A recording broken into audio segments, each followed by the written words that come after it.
That rampage may have happened hundreds of miles from the tri-state, but it still has devastated a local community. Two of the shooter's 7 victims were from northern Kentucky. This is a photo of one of those victims, 11-year-old Scott Dieter. Sorry, we don't have that of Walton. The shooter also killed Scott's father. Our team coverage continues with 9 News reporter Janelle Walton. She's live in Lakeside Park, where the victims went to church. Janelle? Carol, the pastor here at Lakeside Presbyterian Church says that Craig, Beth, and Scott Dieter, they were all involved here in several church activities. Both Craig and Scott were gunned down by that shooter outside of a suburb in Akron, Ohio just yesterday. And the neighbors here say it was really obvious just how much Craig loved his only child, Scott.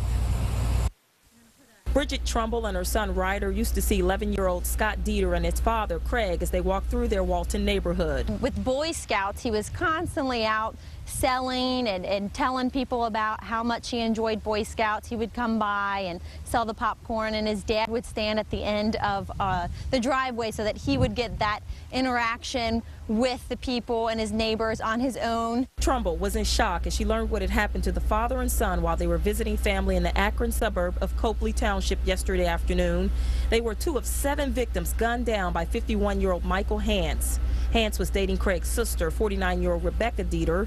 Craig, Scott, and Beth Dieter attended Lakeside Presbyterian Church in Lakeside. Pastor Chris Torrey drove to Akron to be by Beth's side after learning she had lost her husband and only child in the shooting rampage. Beth's sister died a number of years ago, and she's remembering how that felt, and that's giving her strength in this moment and helping her to know how she's going to deal with what's coming in terms of just facing life now that her son and her husband have been killed. Neighbors at their Heritage Trail subdivision say the couple raised a special boy who knew the value of friendship. One of my favorite memories of him is he found a key in the street, and he was so determined to see who it belonged to. So he was going up and down, and there's probably 50 plus houses on our street, and he was going up and down the street trying to find who this key belonged to, making sure that we weren't missing anything. And it was a pretty hot day out when he was doing it, and he just did not miss a beat.